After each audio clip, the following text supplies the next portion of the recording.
All right, welcome to Chef and Automate to Migrate here. Cooking up some awesome DevOps here for this episode. So we want to give you lots of great information here. My name is David Tessar. I am a senior technical evangelist here at Microsoft focused on DevOps. And my name is Andre Elizondo. I'm a partner evangelist at Chef, also focused on Microsoft and DevOps and Chef and how they all kind of fit together. Cool. So we want to remind you that if you have questions, you can interact with us in the chat window down below for Channel 9. You can also tweet #TalkDevOps to ask us some questions in that way. Cool. Yeah, so for those of you that don't know, or if this is your first episode, Chef has really been a leader in the DevOps movement and really as an automation platform fitting into that movement. Right? We were born in the cloud era, and because of which, typically when people think DevOps and they think cloud, they think Chef. Right? And Chef as a company, we've really expanded to partnering with companies like Microsoft, especially with the new open source initiatives. There's been 20 million different downloads of Chef. Chef being an open source tool, it's great to really get everybody using Chef in interesting ways. Over 500,000 different cookbooks downloaded per month. And we have over 60,000 registered community members that are regularly interacting with the community, contributing all sorts of levels. Cool. So on the Microsoft side of the house, we have been in the cloud business before there really was such a thing as cloud, right? We in 1989 we opened our first data center, and many of you have been trusting us for a long time in the cloud with things such as Windows Update and Hotmail, which was started in 1996. But the reality is, right, today we have a huge portfolio of cloud services, 200 plus cloud services, and we're investing billions of dollars every year, really, in data center building out data centers all around the world. We have more data centers than AWS and Google Compute Engine combined with 24 regions around the world. So a really short little bit on Microsoft and our cloud services. Great.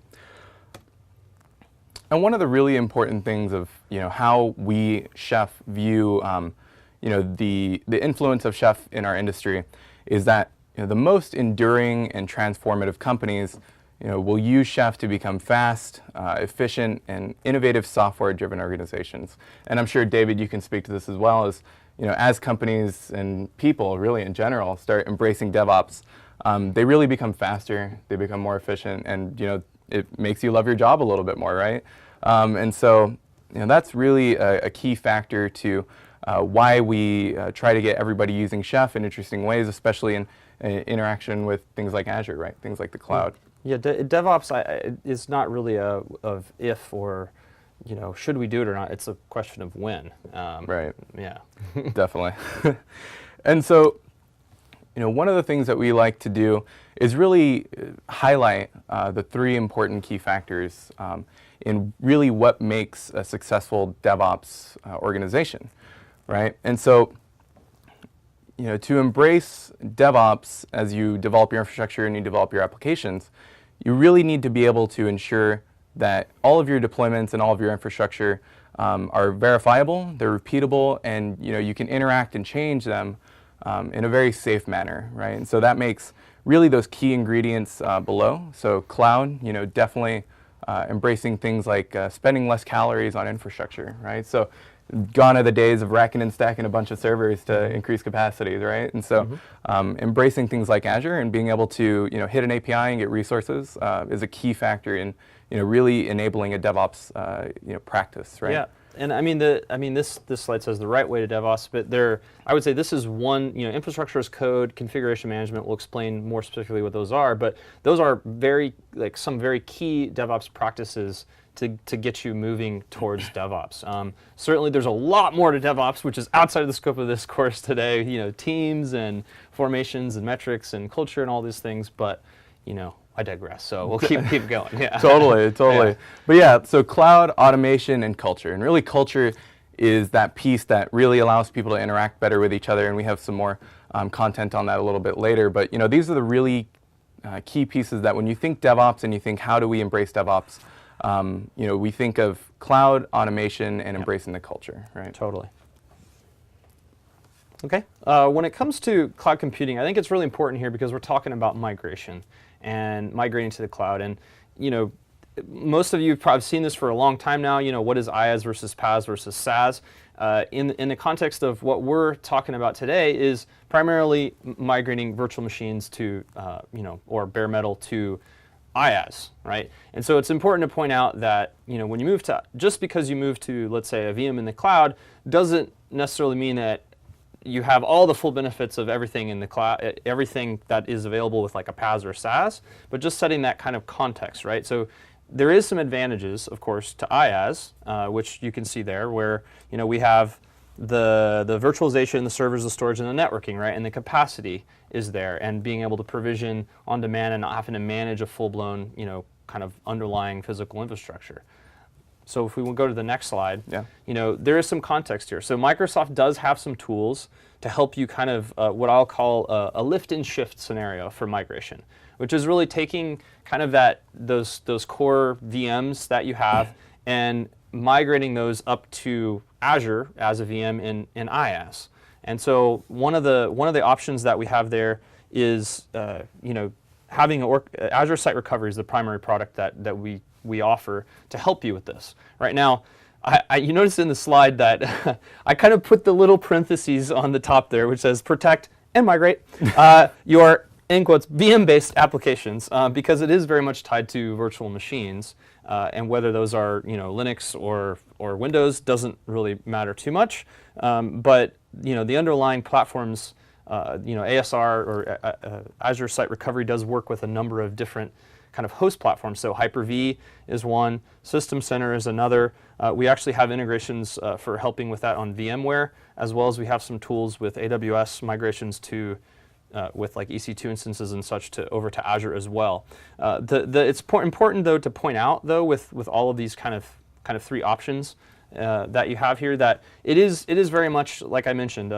Take your VM, however it is, and just take that and kind of just move it right up to Azure in an IaaS setting. Now there's some certain stipulations and changes that are going to be a little different, right? Of having VMware or EC2 or just a Hyper-V VM running natively to what Azure has, and but effectively though you are not doing infrastructure as code. You're just taking it and moving it up there. At that point, you're moving to the cloud, right? You're not really designing or architecting for the cloud, but you're, if you happen to be getting rid of a data center and you need to get those VMs off there as quickly as possible, it's a great scenario. Yeah, right? And it's and that's I think one of the reasons why on the slide, we don't primarily advertise this as a migration story, although you could use it for that, right? Mm-hmm. Yeah. It's primarily about a backup and having a synchronous replication story. Now, the scenario is, well, my on-premises dies. You now have the whole thing running in Azure. Well, guess what? That's kind of a way to migrate in a way. At the end of the day, you still have some hardware somewhere, right, that you can use. Yeah, totally. All right. Okay. So the next thing that's really important to point out here, is very relevant for our discussion today, is infrastructure as code. What does that mean? Well, at a core essential thing here, ideally your dev and your ops folks will work together to create code.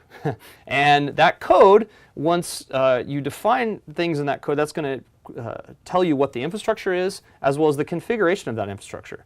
So when you go and set that and provision that, it's going to create the infrastructure from nothing, configure that infrastructure from nothing, and allow you to put and host your applications on top of that infrastructure, right? So that's very different, right? That's very different than I take a VHD or a VM and just say move it, and now I don't have to manage that underlying IaaS stack, right? We go from nothing to full, the infrastructure exists and it's fully configured and it's all defined in code, right? So it's a very different concept than that. Yeah, definitely. It's definitely embracing more of a repeatability to how you provision infrastructure, right? Yeah. And it brings quite a lot of value. And you can also do things like measurement of like how your deployments happen, how people are interacting with your code. And so, really at the end of the day, infrastructure as code has a lot of benefits that come with it, right? Yeah, I mean, it's a foundation, right? Because, with no longer is there, it works on my machine and not yours. It's I have the ability to recreate in seconds or minutes from nothing the full infrastructure that's needed to run my application. And your developers and ops people have a common language that they can speak together, right? And it can be audited, right? I mean, if you need to make a firewall change, or you need to make any little modification to the infrastructure, it's right there in the code. And when you put that into a full deployment pipeline, it's very powerful as a collaboration tool, and kind of a core, I would argue, DevOps practice that you really want to enable. Definitely. Yeah. Right. It really embraces that safe, Yeah. how people are able to make changes without having to worry about breaking things, right? And being able to fail quickly. Yeah, to make the connection here for today, right? I mean, for Chef, that's going to be a chef recipe, and then test kitchen and the provisioning drivers, right? Those are all kind of things that work together to help you enable infrastructure as code. Yeah, definitely. And then, yeah, and then the next thing that's also important to point out, because sometimes there's confusion, right? What is configuration management? What is that? And we'll explain how this kind of connects together. Configuration management, typically what you do is, you're going to have, let's say, a virtual machine in this case, and that virtual machine is going to have some form of agent on it of some type. And once that agent's on there, it's going to check and enforce or audit some type of configuration. Yeah. So when you have that on there, it's going to then report up to some form of management server or service, and let it know or pull down and say, hey, am I compliant? Am I what what I say I am? And then either auto remediate or let you know that something's different. This is, generally speaking, configuration management, right? So you could do infrastructure as code and set everything in a one-off situation, and it's there.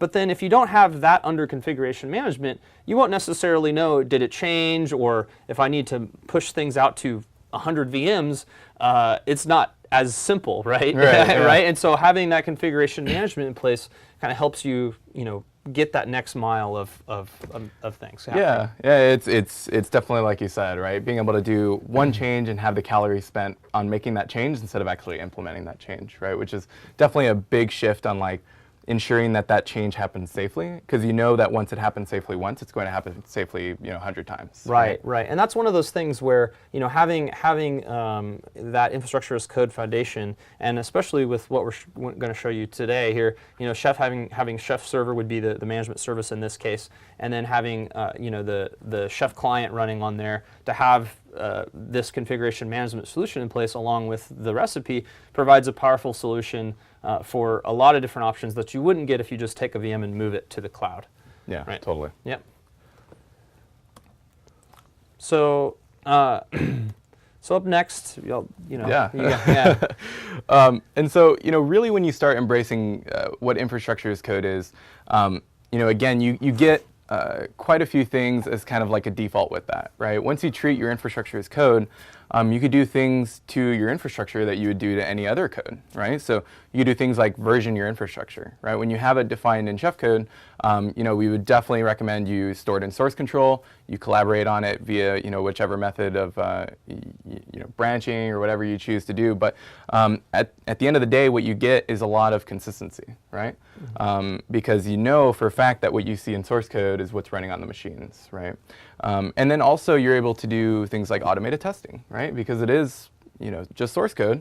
You can do things like ensure that, your code's not going to break when it goes out to your machines. And then you can have that fail very quickly and be able to do things like continuous delivery on your code and ensure that, it's not just your infrastructure as code too, right? With Chef, you can also do compliance as code. If you go back and watch episode 1 of this webinar series, we talk about, how does compliance of velocity really work, right?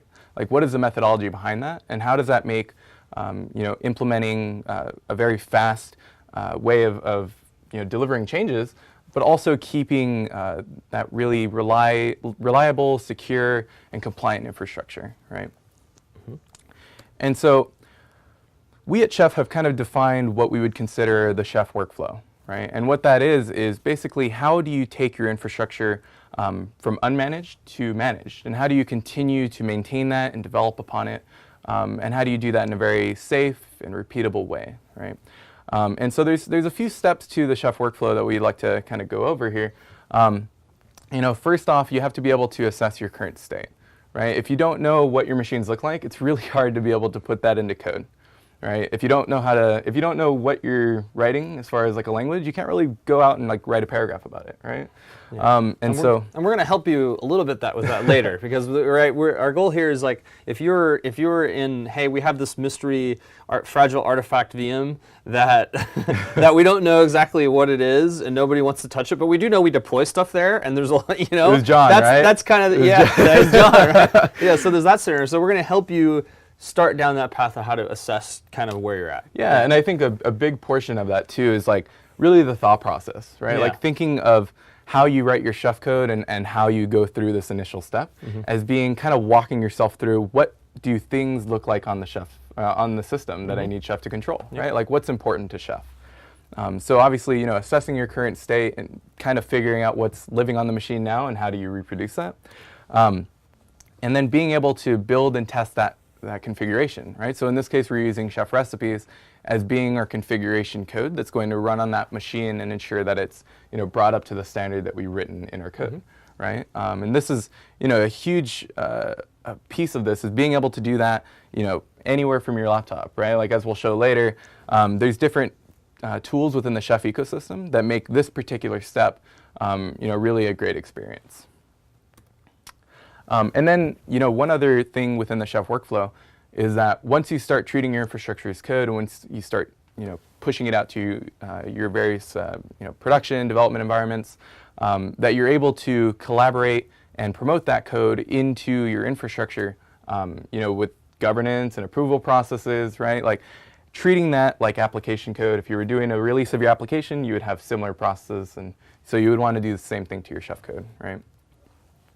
And then also, applying that configuration, so having a method of pushing that out, and then also having a method of verifying your changes have happened, and also verifying, in between, like when were your changes deployed, getting those metrics behind it, right? Mm-hmm. So there are some options here for a kind of partnership workflow, I would say, here. Definitely. And so if you one of the things is, potentially if instead of Chef Delivery, you might use something like Visual Studio Team Services.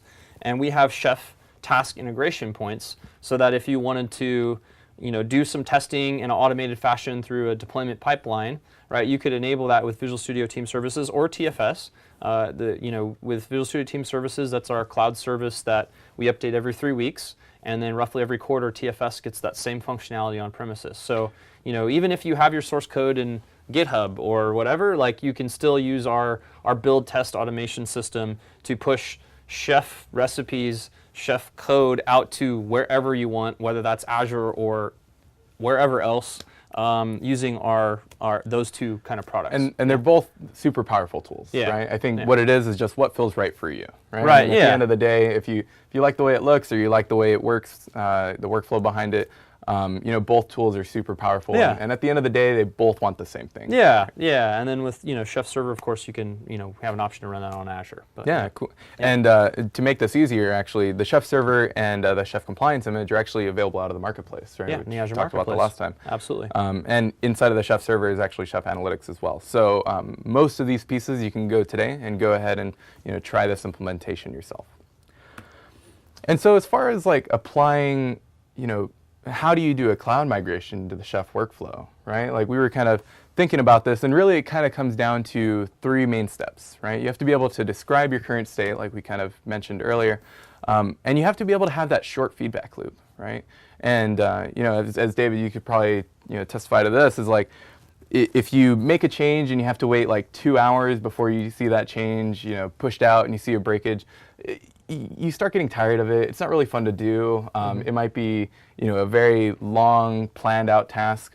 And so creating that short feedback loop is a super important piece, right? Yeah. And then, lastly is ensure that you're testing on the platform that you're deploying to, right? I mean, if you're going to, deploy to Azure, you shouldn't be testing on, a vSphere cluster or something like that, because it's not going to work the exact same way, or you're not 100% sure it will.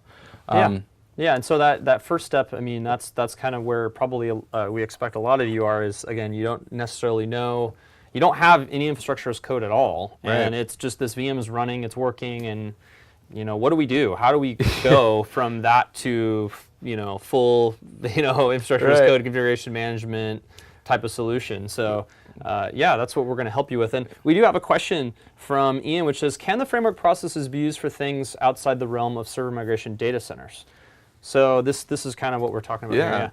Yeah. So I mean, we're talking about a migration, but at the end of the day, if you apply, Chef to manage anything that you can describe in code, right? So if that's anything from like system packages that we're going to use today, a file, like there's a vast community of people using Chef in interesting ways, right? And so, I've seen Chef deployed almost about anywhere at this point.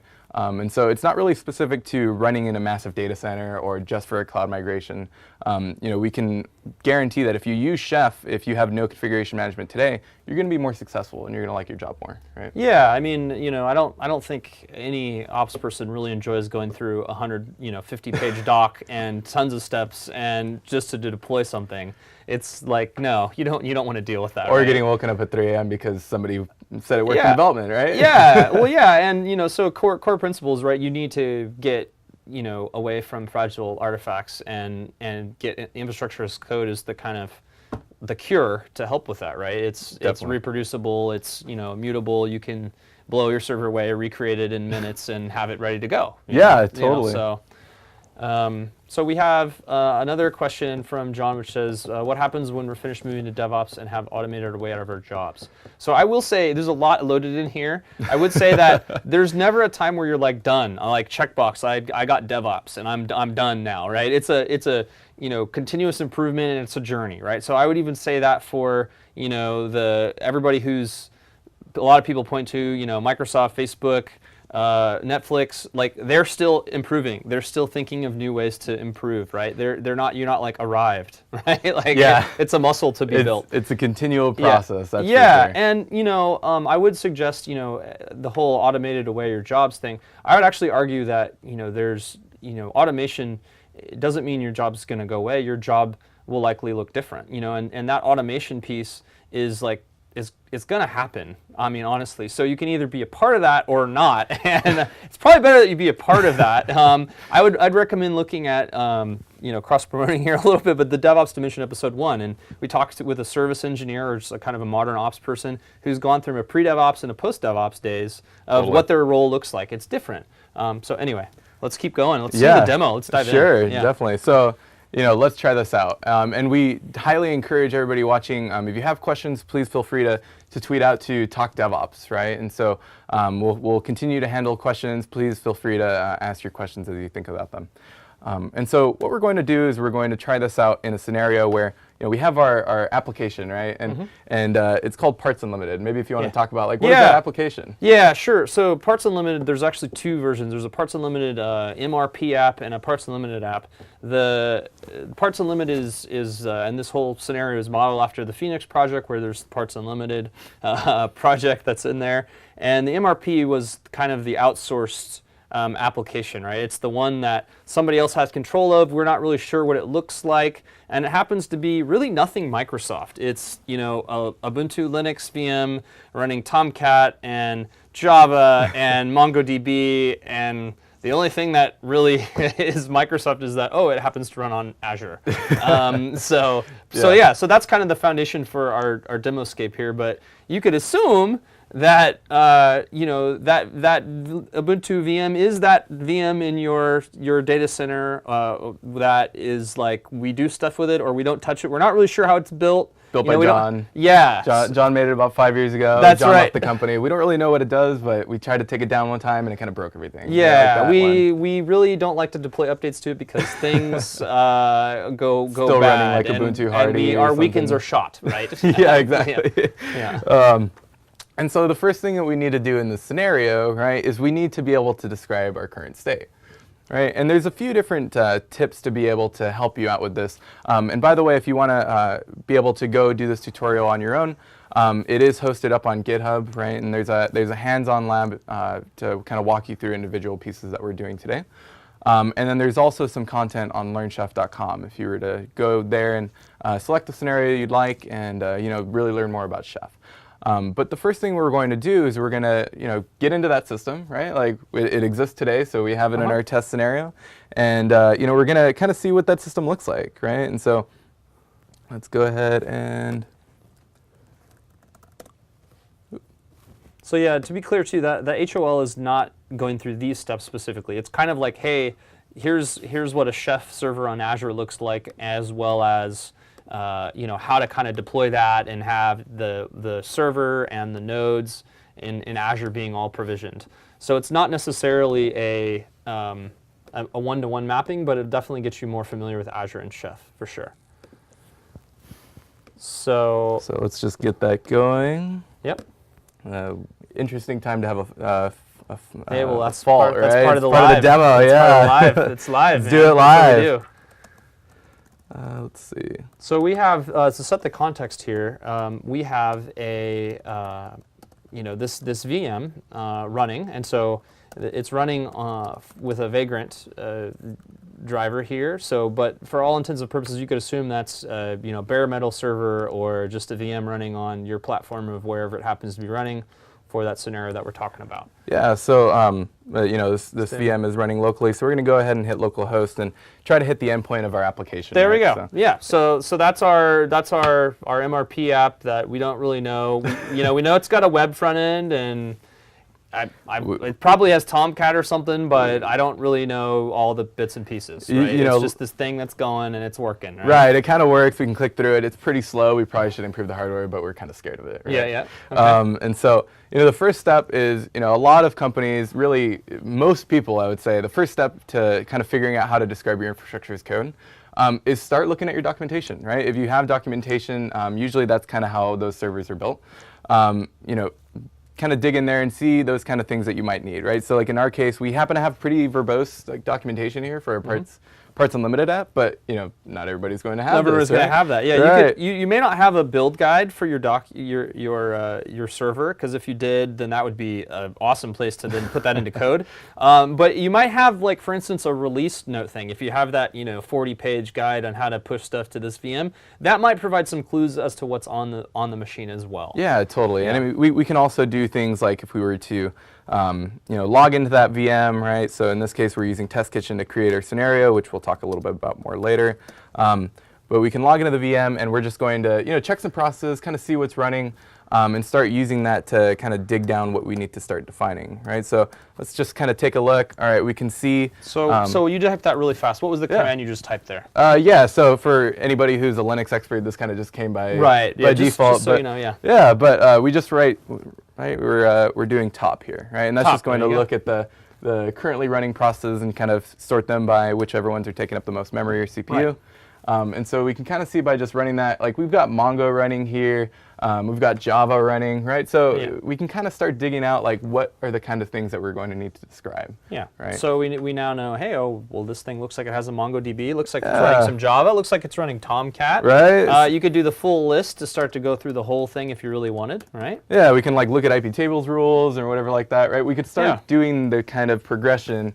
As far as like what's defined on this machine, what ports are open, those things are important to know. So once we get kind of past that, what are some other places where we could kind of help people get started, as opposed to, oh boy, I need to learn Ruby and put this into some code. Right. Yeah. Well, first step, I would definitely recommend everybody who wants to begin their Chef journey. Absolutely, first step, go to Learn Chef. Right. LearnChef.com is where we're putting a lot of our calories to make Chef a really easy to use experience from the get-go. And then, there's also additional resources like we have training or the IRC channel. There's multiple different open source users out there that are continuing to, build the community and assist others that are beginning their journey, right? I know myself and a bunch of my colleagues, we love, reaching out to people on IRC or different means of communication with our community and really seeing kind of the light in people's eyes open up, right? Yeah. And there's the supermarket, right? That has some predefined stuff too that people might go to find things or patterns that might already exist there. Yeah, so there's supermarket.chef.io is our main community site as far as distributing code, right? So if you go to the supermarket, you can see, what are the most featured cookbooks. Not everything is maintained by Chef the company. There's actually the majority of it is maintained by community contributors, right? And so, but here you can go and kind of see if somebody's built something for the application that you're already using, right? Like I would say the majority of applications that are running today, people have, started building automation around it, and it's become successful. So they start communicating it to others. Yeah. So like for instance, right now, I mean, I'm guessing, I don't know, but I'm guessing that if we typed in the search box like MongoDB, there's probably some recipes that are already there that help you define Mongo. Right. Right. And so there's already kind of templates here to get you going to define what you're trying to look at. And at the end of the day, right, like these can also be used more as like quick starts, right? So even if you don't use the code directly, it might be able to give you the knowledge or give you kind of the direction as far as like what does a really good cookbook look like, right? And we've started to kind of branch out in the community and start defining those community standards as far as what do we consider a very good cookbook, right? And so definitely utilize the supermarket. You can do things like interact with different tools there as well, find out about different tools that people have created for the Chef ecosystem. And so that's definitely a huge important piece of how you use Chef and how you're successful with it. So maybe I know that we already have kind of done all the heavy lifting here on the MRP recipe. Yeah. So maybe you can just kind of walk people through just some of the things that are in the recipe so they get a kind of an idea of how to define that. Definitely, definitely. So if we walk through our recipe, right, like the first thing we're going to do is we're setting up our kind of Java scenario, right? And so we're ensuring we have the JDK and the JRE set up. We're setting some environment variables on the machine. We're installing Mongo. We're installing Tomcat. And then we're pulling down some information here. This happens to be the demo data that we're using inside of our Mongo database. We're pulling from GitHub. Don't pull from GitHub. You should probably put that in a different repo, right? Probably. Yeah, that's part of the demo. Yeah, exactly. Demo and then we're also running some different scripts here, right? And this is a great example of like the first step to writing your Chef code. You don't have to immediately jump into the right way to do it, right? Like the first way is kind of getting something to go green and then start refactoring it, right? So here we're doing a few commands just directly to the shell, but we could be doing some interactions with different community pieces that could have made this a little bit cleaner. But this is a good example of kind of like what a first iteration might look like, right? So we're pulling down the information. We're getting Tomcat set up on the port that we are choosing here. And then we're also pulling down the war that we're going to be serving with Tomcat, right? Yeah, and it's important to point out, I mean, in this particular case, in the recipe, we're pushing the build onto the VM. Now, that's something you ideally really want to separate. Totally. And have your build be as part of your Chef delivery or VSTS kind of process, to push that down, so you keep having updates. But in this case, again, it's a demo to give you the idea of what's possible, right? Yeah, totally. Or Chef or VSTS could be used in the case of at the end of its cycle, it just pushes it up to the repository, tells Chef about it, right? And so that's also another easily scalable way. So and lastly, we're ensuring that Tomcat is started. And you can see the various Chef resources really provide you the orchestration layer. For instance, like if I needed to change the Tomcat config, I want to notify the service to restart, right? Super powerful things within the Chef language that enable you to really automate the things that are traditionally hard to set up, right? So we can put it inside a code, and at the end of the day, it's going to be easier to maintain. And so we have this set up, and then we also have our testing scenario to where it's pointed locally at my laptop. It's running on a VM through Vagrant. And so if I were to go back to my terminal here, exit out of the VM that's running, and I'm going to go ahead and destroy it.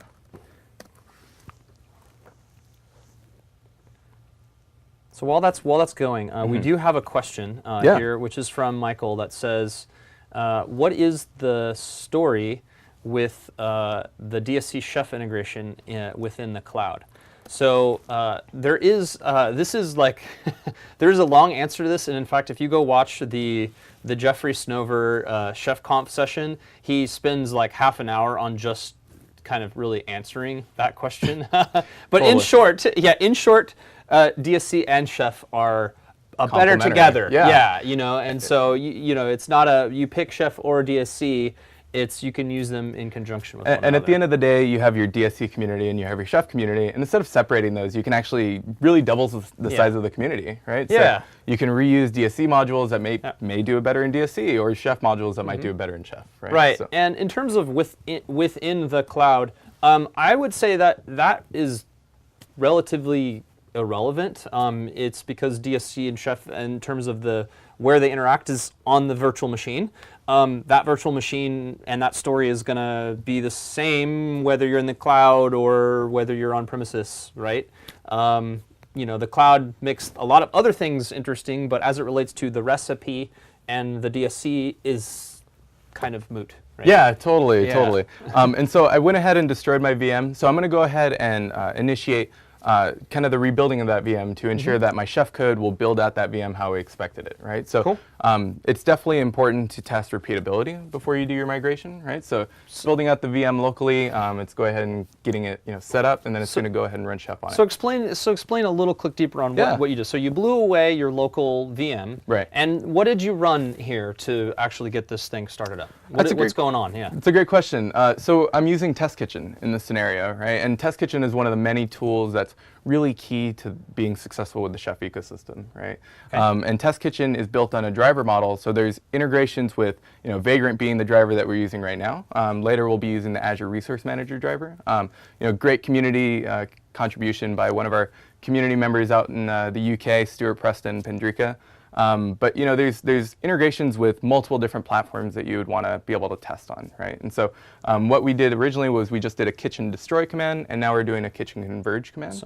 So maybe just to kind of, for the folks maybe Yeah. not be familiar, so the kitchen is kind of like my core infrastructure, Right. So, and the recipe is what's configuring what's the kitchen, right? More of a harness, right? Yeah, Like a kind of sandbox, harness. right? Right, So, yeah. Kitchen will do a lot of the heavy lifting of interacting with the platform that you'd like to be able to Yep. test on, creating that scenario for you, and then running your chef code locally there for Right. you. So Kitchen is a really key part of really shortening that feedback loop, right? Yeah, and that's where this is the kind of one of the core hooks to infrastructure as code, because that Yeah. kitchen driver is what's provisioning the VM in Vagrant, in this case, or in Azure, as we'll see a little bit later. Totally, right? Okay. And this is something that I can run from my laptop. I don't need a lot of infrastructure to be able to set this up, right? And so now we can see it's already built out the VM, it's installed Chef on that VM, and then now it's running through my recipe and updating packages. It's going to go ahead and go through this, and then it's going to go ahead and put my binaries on there as needed. And so Okay. as we're looking at this, I'm going to go ahead and jump over to the slideware again real quick.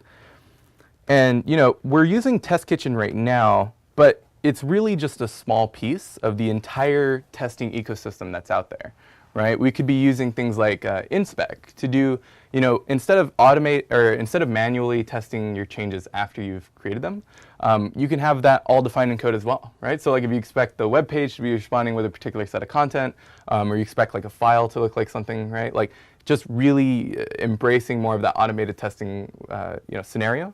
But in this case, we're just using Test Kitchen. We're just using the Vagrant driver currently. So it's not really doing anything like automated testing wise, right? Like we're still going to go in there and ensure that at the end of the day, we have that web page that's responding how we thought it responded the first time, right? Yeah. In terms of this migration story that we're focused on for today, I want a way to, in this case, Vagrant, locally spinning up a virtual machine to test, does my infrastructure as code and recipe work?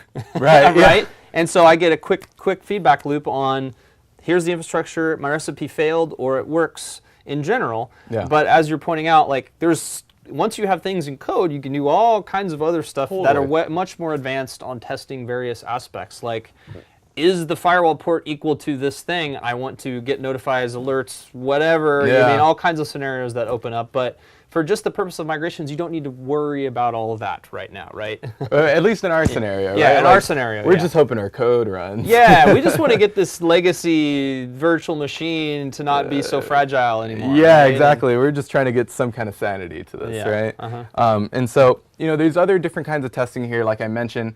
If we wanted to use inspec for infrastructure testing, chef spec for unit testing, there's a variety of different things that we can use here.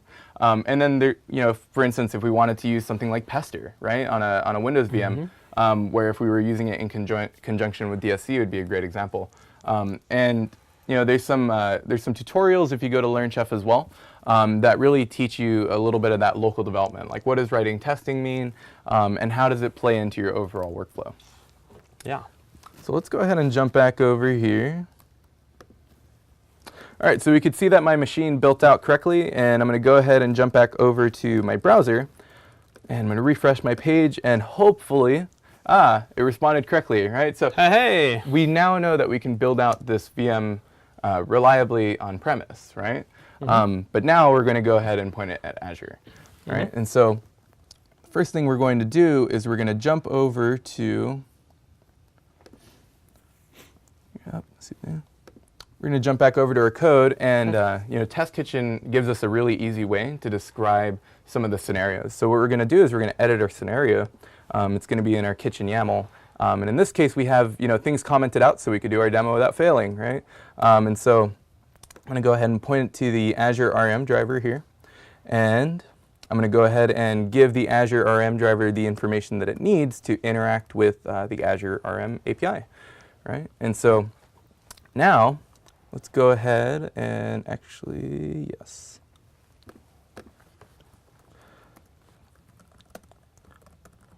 So we should see now that it's pointed to Azure, we should see. We did a kitchen list. Yes. See what kind of kitchens we have open. Right, exactly. So it looks like I had one existing in Azure already, so I'm going to destroy that just to ensure you don't call me out on my demo. So let's go ahead and do a kitchen destroy of my VM in Azure. And then we're going to build out the exact same chef code that we did on premise inside of Azure. So we just deleted a VM in Azure. Yeah, super fast. There you go. Boom. Right. Didn't even have to open a browser. Yeah. How about that? Huh? Right. All right. And so now I'm going to go ahead and do kitchen converge, and that's going to reach out to the Azure API, say, hey, I need a VM. It looks like this, right? And so while we're waiting for that to go, I'm going to go ahead and jump back to the code one more time here, and see we can define different platforms we want to test on, and different testing suites. So that means if I have multiple recipes in my cookbook, which is just a way to package up those recipes, right? If I have multiple recipes in there, maybe I have one scenario where I run these 2 recipes or these 2 recipes, right? We can define all that as a matrix, right? Yeah. And then we can also say what platforms, right? So if I wanted to test my code on Ubuntu and Windows every time I shipped it, super great way to be able to have that automatically ensured that somebody who has this kitchen YAML, they're most likely going to understand that my cookbook should probably run on those 2 platforms, right? Yeah, so I think this is a greit time to, while it's provisioning, to answer. Totally. There's actually a couple related questions, but we'll take the first one up there. It's Vasuki. I hope I've tried the best to pronounce your name there. It says, can you also show some examples on Windows Server, and does the code change? Yeah, it's a great question. Well, I did have some examples originally. Just for the sake of timing, Windows does take a little bit longer to provision, and so at the end of the day, you have different things you're worried about on a Windows system versus a Linux system.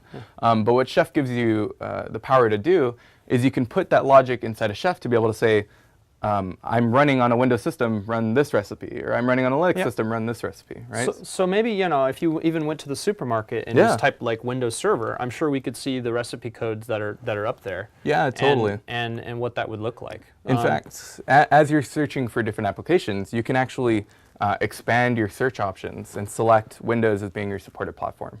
Right, so if we were to search for Mongo, we might not find anything for Mongo, right? But if we do just a general search for what cookbooks are supported on Windows, you can see there's the Windows supported platform badge at the bottom there.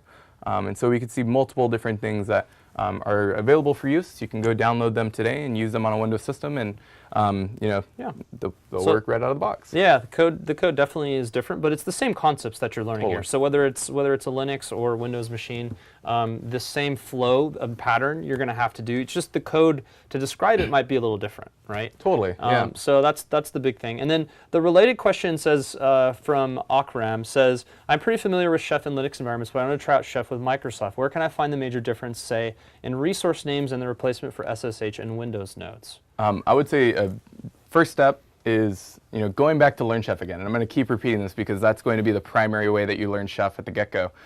We have a lot of Windows examples there, right? So if I pull up the Learn Chef site, I'll go ahead and do that live.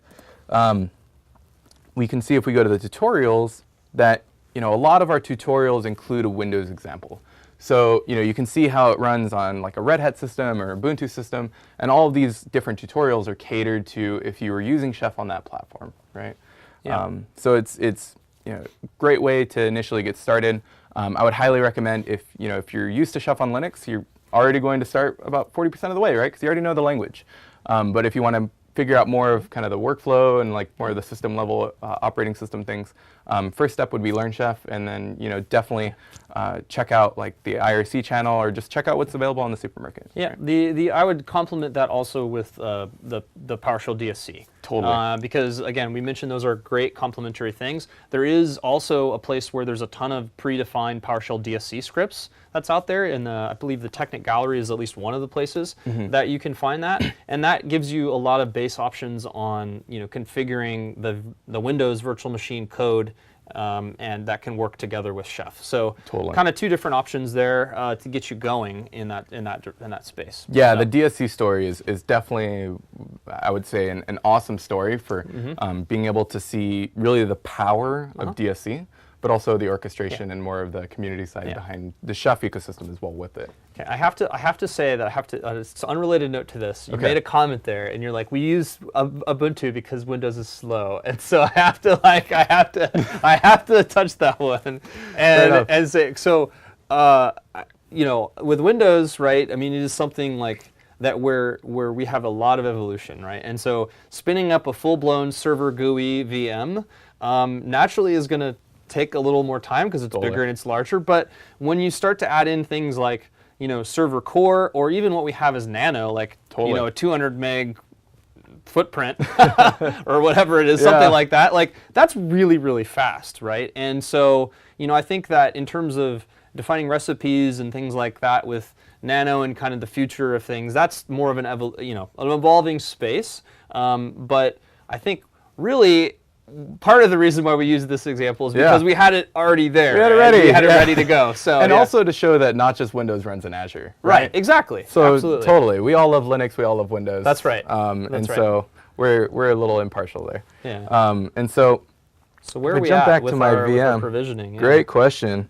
Let's go ahead and look over here. All right, so it's built it out in Azure. As we can see, if we scroll up, it went and did the heavy lifting for me as far as. I'm just getting nauseous, man. It's okay. It's so fast. I'm just trying to get to the important part. There we go. We could see where it interacted with the Azure API for us, got it down to the bits that it needed to, and then it ensured that it gave us the publicly facing FQDN so we could reach it ourselves, and we'll do that as part of our verification step. But at the end of the day, this was very easy to interact with, right? We just had to give it like my subscription ID and some information about like what machine size I wanted. But this is a great experience for being able to test quickly in Azure, right? So could we maybe see that it's running up in Azure now? Totally. Looks like we have a kitchen dash 244 something. Yeah, something let's or another. see. Yeah. So while you're pulling that up, I'll answer the other question, but I think I can just type it if you want to keep going there and pull it up. Dave says, I understand why we need to evolve to DevOps, but my boss and other management are resistant. What can I do to help them understand the value? There are a lot of different things here beyond, and this is really beyond the scope of our session here, but I do like the question. It's one that I do get. There's a number of different resources that are out there in talking about the business value of things. I'd almost be willing to bet that you're probably going to have a lot of pain points in your organization across dev and ops, right? Common ones that I hear are like developers have a hard time, getting environments. That takes a really long time, right? Ops is like, hey, I hate this pain of having to support this stuff and it taking forever to get to to the right resolution, and maybe I hate having to spend all this time doing releases once every 3-6 months, and we're sitting here blowing our whole weekend just trying to get the bits out into production, right? So there's a lot of pain points. I'd say identifying the pain points inside the business, and then there's a number of resources like the Puppet Labs survey is a really great one that gives you kind of business value there. There's Gartner, Forrester stuff that actually talks about the value of DevOps. A lot more actual reports recently. There's a ton of great. there's a ton of data on why it's a business value kind of thing. So those are a lot of good things.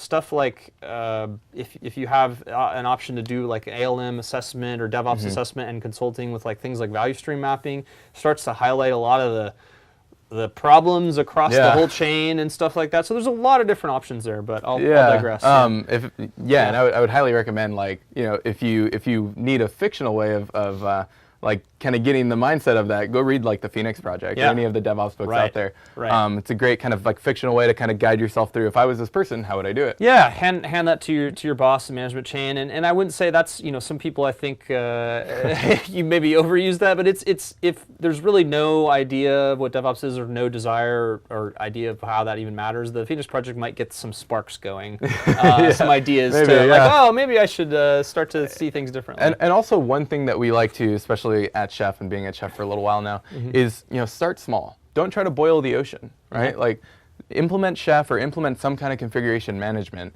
on a very small set of machines. Maybe it's a greenfield environment, or maybe it's just automating one small task on every single VM, and you see, like, incrementally you've just saved a mess of time, right? Cool.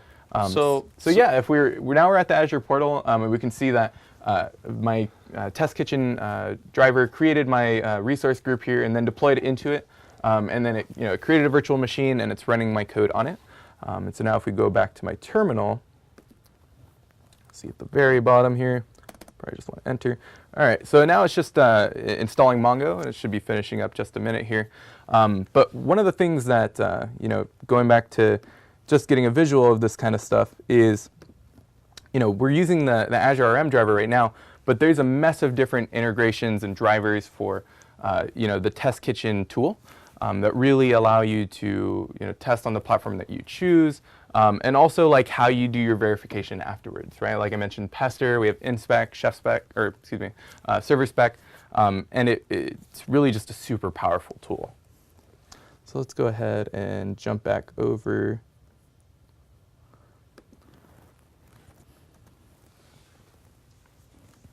Just installing Mongo.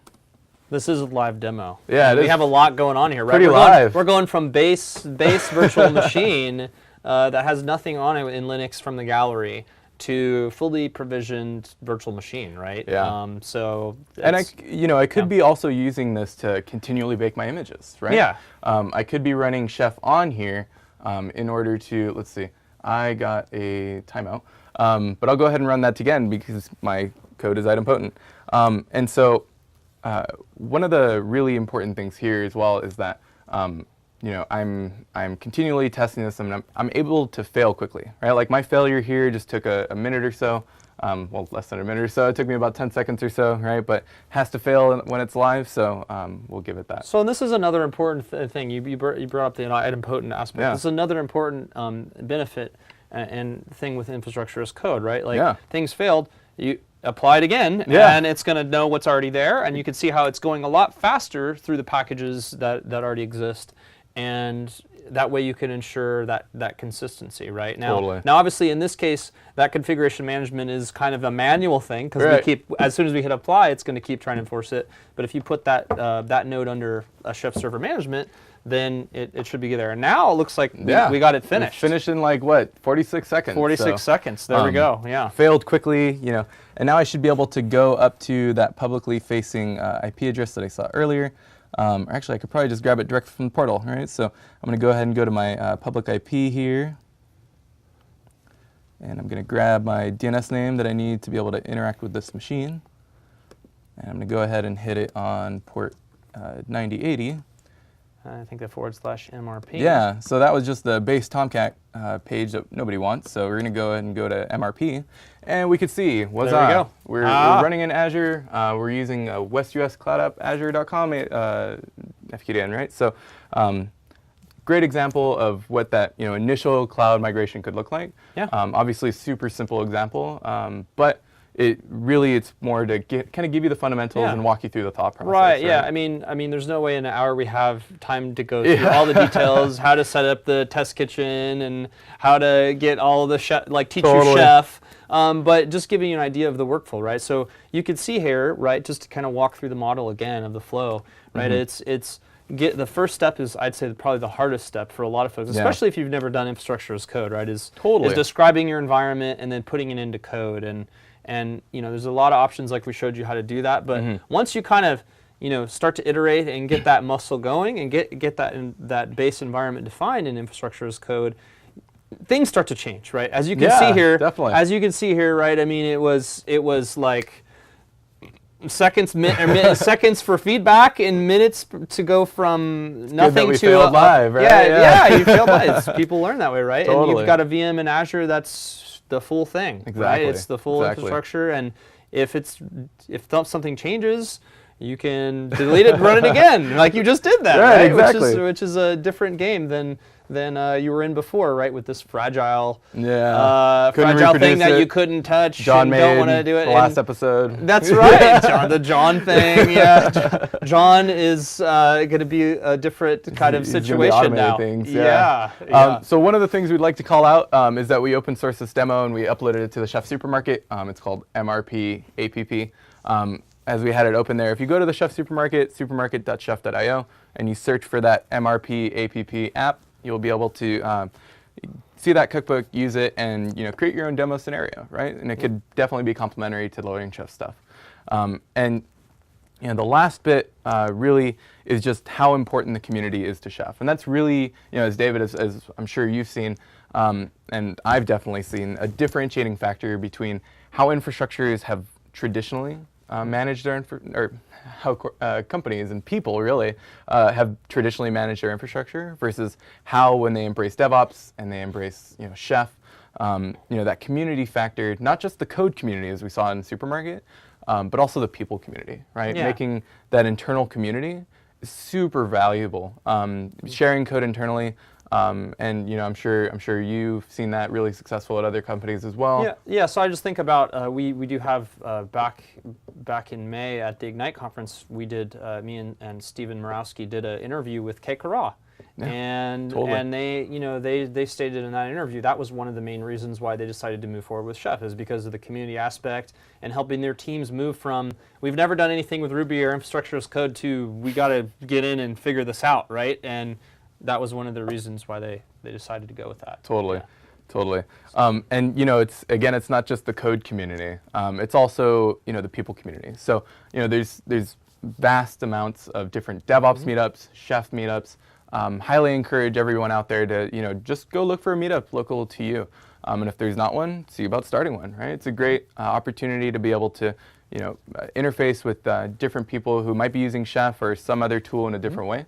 But really to just gain those ideas and find more interesting ways to use the tooling. And also, one other thing I'd like to call out is that if you can't use the publicly facing Supermarket, right? Because we all have standards, we all have things that we can't just immediately dig through.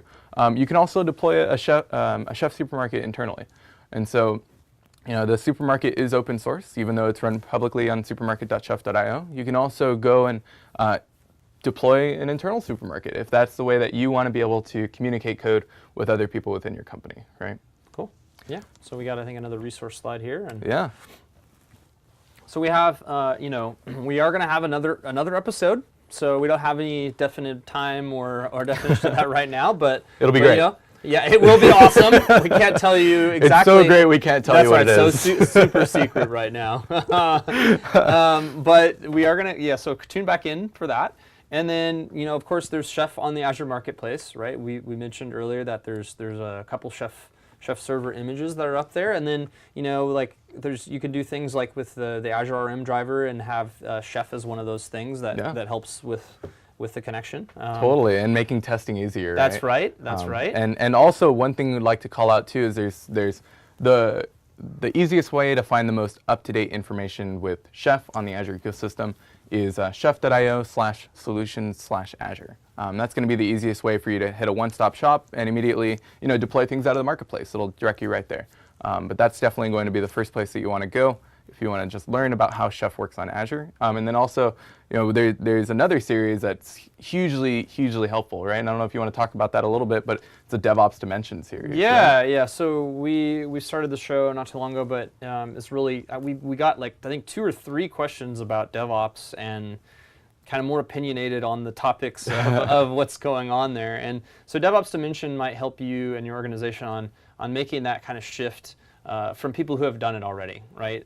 So one of the first episodes we talked to the service engineer and dev person who've kind of gone through that shift and how that changes their roles. We've also interviewed Nordstrom and how they kind of help, some tips on them, how they've made a DevOps transformation, right? We've got another episode with Bing on how they do experimentation and testing. We've got a lot of more interviews that are really applicable for anyone, not regardless of whether you're doing Microsoft or Linux or whatever, but you're just interested in the DevOps space, and we're interviewing obviously people from in and outside of Microsoft, so that might help you out. Totally. Yeah. Awesome.